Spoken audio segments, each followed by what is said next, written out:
Okay, so I'm trying to live stream on YouTube and see how that goes through.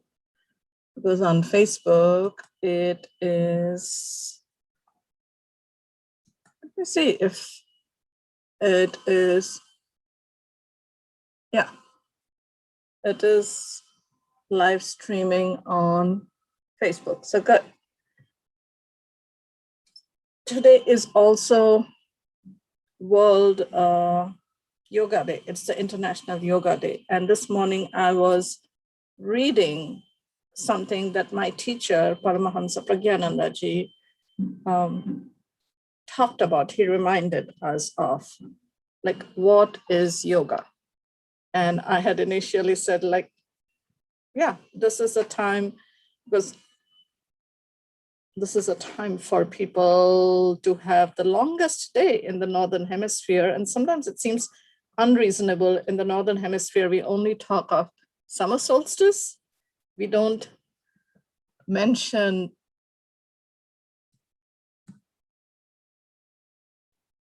okay. So in the Northern Hemisphere, we talk of summer solstice. We don't mention, we don't even think about it. It doesn't come to our mind that in the Southern Hemisphere, it's winter solstice. For them, it's the longest night and we have the longest day. So that means we have tons of sunshine, and for them, they'll have tons of darkness, absence of sunshine. So it is kind of like an unreasonable thing. And what do you do with it? You know, what can you do with it? Okay. And Bernard Shaw, you know, George Bernard Shaw, he said that there are people who are reasonable. Okay? They try to fit in, they try to blend in. Like whatever the world gives to them, they try to go around that, go within that. And then there are the unreasonable ones who say, like, no, just because society says this, my family says it, my community says this, my nation says it, the world says it, doesn't mean it's true for me. What I'm going to do is make my world fit around me. So do you want to fit into the black dress, or do you want a tailor-made dress that'll fit around you? So that is the unreasonable ones. They make a demand of society. They make a demand of their community, of their family, of those around them. Say, like, okay, this is who I am. Take me as I am or leave me as I am. And in many ways, people will be like, oh, you're being unreasonable. And yeah, you know, so the world has been changed. Whatever changes you have noticed in the world throughout history, it is because of the unreasonable ones. Like here, I tried to do a Facebook Live. I was going to do a Zoom meeting, and there was going to be people showing up. And of course, people got scared. They said, I don't know what Kia wants us to do. You know, what does it mean? It's a gathering of the unreasonable ones. And I said, why just Facebook? Let's do it on YouTube too. So I got everything going, you know, everything rolling in. And we'll see what comes out of this. But I loved what my teacher reminded me. It's not for the first time that he's saying it. He has said it over and over and over again. And sometimes we need to hear things to be repeated to us over and over and over again. And then we might get it, you know, we might try to get it. So I was just trying to see what was distracting me from behind. So what is yoga? And so I don't miss out on it. I have it written here in front of me. Yoga means union. Yoga means coming together. Yog in Sanskrit means addition. It also means multiplication. And if you think of multiplication, what is multiplication? It's that number added to itself. 1 plus 1 is 2. 1 times 1 is 2. So let's take another example. Let's think of 2. Anything you add to 2 will get increased by a factor of 2. Like 2 plus 3 is 5. So 3 has now 2 more of itself added to it. So you got 5. But what is multiplication? 2 times 2. So 2 got added to 2. 2 times 3 is 6. So that means 3 is being added twice. So 3 plus 3 is 6, and 2 times 3. So So basically, without confusing you, if you are not into mathematics, it is you're adding something to itself or adding something to something else, and that is yoga. The word actually is yoga. In English, we write it as yoga, and people call it yoga, but it is not yoga, it is yoga. That's the Indian accent, that's the Sanskrit, the true word. So anyway, having said that, it means to come together. So union can happen when things come together, when people come together, when anything comes together. It's a union of the two. So yoga means a union. It means you're adding something into your life. That is yoga. So yoga, and when you add something into your life, you want it to stick with you. You want it to stay with you. And in order for that thing to stay with you, what do you need? You need harmony. You need a balance. You need a harmony. If two things come together and they can't live with each other, immediately you'll have a viyog, you'll have a separation, you'll have a multiplication. So that is not yoga. It's the opposite of yoga. Yoga means the union. Yoga means harmony. Yoga also means united. Okay? Two things coming together and living together, they are united. That is yoga. And in order to experience that unity, that unification, what do we need? More than anything, let me tell you before what you need. What you don't need is doubts. You cannot have doubts. Can we hang out together? Can we be together? Can these two things live together? When you have doubts, there is no yoga. So what do you need? So what is the opposite of doubts? It's discipline. You've got to do the work to keep the two things together, to be with someone. So that is the discipline. The discipline, the sacrifices you have to make, the compromises you have to make, so that the two things that came together can be together, can hang out together. So we need discipline. And excuse me, I need a drink, just water.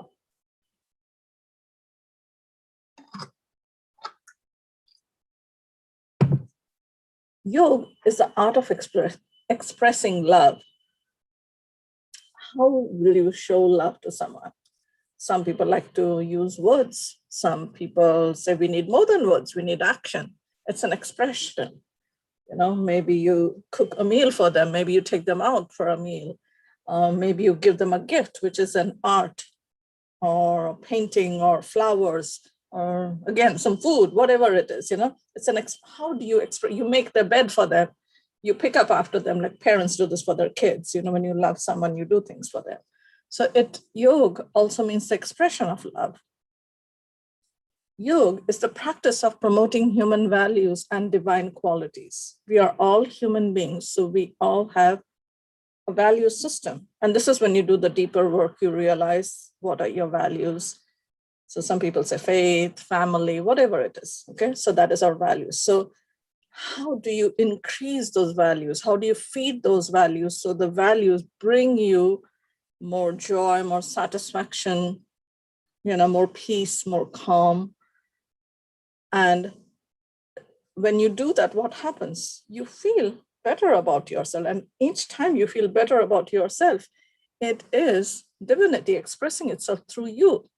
So that is yoga. Yoga is also integration. When two things come together and then they blend and they become one, and then you cannot, they are one, there's no separation. So for example, if you take some milk and water and you put it together, you have a cup of milk, a cup of water, you put them together in a bigger glass, and now you have this liquid. And can you separate the milk from it, or can you separate the water from it? No. I mean, there is a process, where you will have to boil the milk and then get the milk out of it, but then the water just became vapor. You'll have to distill it and gather it somewhere else. So when it came together and it got integrated and became one, that is yoga. Yoga is the practice of flexibility and adaptability. Most people in the West think of yoga as asanas, yogasanas, so which is those postures. So you try to get your body to be flexible. And what's the point of getting a flexible body? Is to have a flexible mind. And that is when you have more compassion for others, more like when you think of someone else, you'll be like, okay, this is what they're going through. So the yoga community or the people who practice yoga, if they feel like, oh, I can do this better than you, then they are not true yogis. There's no competition. There's no comparison. There's only compassion. And that comes through the flexibility and the adaptability. Yoga is also the art of happy and healthy living by following the path of perfection. Now, this is what I'll tell you from a point of view of physics. You always exist in reality. You exist in a real state, but what you're aiming for is perfection, the ideal state. We never get to the ideal state. Remember, you never get to the ideal state. Yes, during meditation, like after your yoga class, you sit and you meditate. It's really good. So you do experience perfection, but then you come out of it. You come out of it into the real state, which is non-ideal. Yoga is the realization that I'm a human with divine qualities within me. That is yoga, to know thyself. And without knowing thyself, you cannot love thyself. So you have to know who you are. And to realize who you are is to be in yoga with yourself. Also, in the Bhagavad Gita, one of the scriptures from India, from the Vedic system, there is a verse, and I'm not going to read out the Sanskrit verse to you, but what it means is for a person who's moderate in food and recreation, basically an enjoyment of life, when you're moderate about it, who is restrained in actions. So you just don't do what you feel like. You do things with the respect of the other, so when you're in Rome, do as Romans do. Yeah.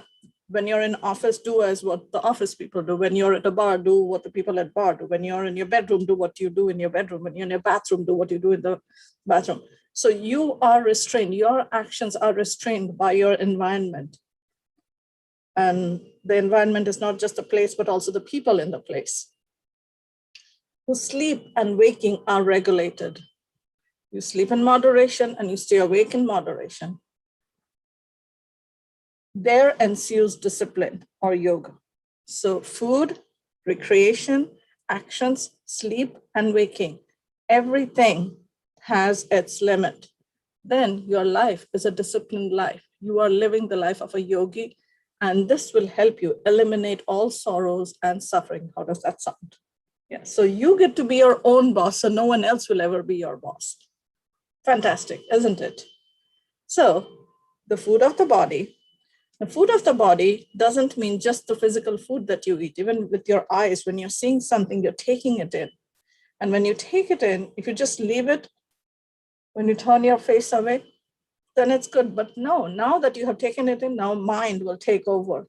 And when your mind takes over, so you see a rose, and then the rose is gone, but your mind has the memory of the rose. Now, either it likes it, wants to have it, or doesn't like it, want to run away from it, whatever it is. The mind has now taken over. So that is, so to know that everything you see is not just with your mouth. I mean, everything you eat, the food of the mind is not just what you eat. It comes through all your senses, like you touch. You hear something, you like something, you want to hear it over and over again. You don't like it, you don't want to hear it at all. When you touch something, if the touch feels good, then you want to have more and more of it. If you don't like it, don't touch me. Smells, same way, So everything that you feed your mind is called a food. So the food for the body, the sense organs, and the mind should be good, appropriate, and proper. And you might be like, what is good food? Whatever is good for you, that's good food. So it should be appropriate for you. It should be proper for you. And it should feed your health, make you feel healthier. If something drags you down, if something drains you, then it is not good for your health, so it's not good for you. And it should be taken in moderation. Again, just because you like it and it's good for you, don't OD on it, don't overdose on it. Because what happens, when you take too much of something, it just comes out the other way in a bad way, So it becomes toxic. So you have to have it in appropriate quantities in the right way, okay? And then everything that you took in, if they helped you with your physical health, your emotional health, and your mental health, then yeah, that was a good thing. That was a very good thing. And that is yoga. So this is the way to live a healthy and happy life free from suffering and sorrow. So this was my teacher's message today for us, which I was reading out to you and sharing with you, so you can contemplate on this. And then if you have any questions, of course, ask me. And I would be more than happy to talk to you and share more with you and respond to whatever questions you have. Just leave it down in the comment section and I will respond to them. Now, here is something that I want to take you through. There's a breathing exercise, so we will, and it's just going to take 60 seconds. And as you can see, this beach of Hawaii, that's over here, it's a tropical beach. So what we are going to do, and in my model of the world, there's a heaven and there's a hell and there's Hawaii. Okay, so that's where my heart lives. So we are going to take 4 ha breaths. Okay, so just breathe in, hold, and exhale with the breathe in again, slow, long, deep, and exhale with the breathe in again, slow, long, deep, exhale. And breathe in again, slow, long, deep, and exhale. Now just breathe in the count of 1 and relax. Relax your chest, relax your shoulder blades, your upper back.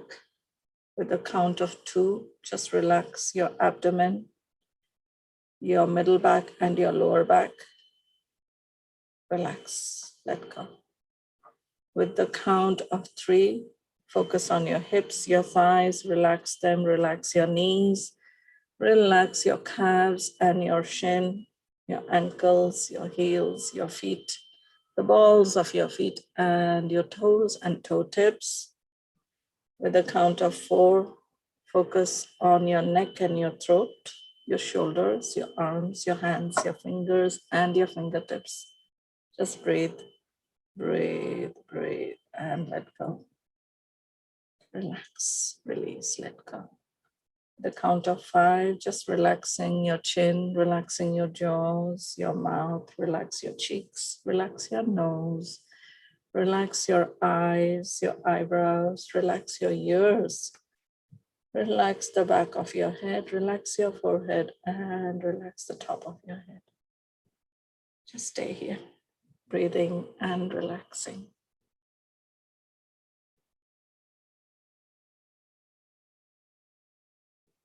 And slowly but surely, come back into the space when you're ready, or I will leave you here where you are. With all the love and light that is me, I humbly bow to the love and light that is you. Om, peace, amen. Aloha, shalom, namaste, adios. Bye for now.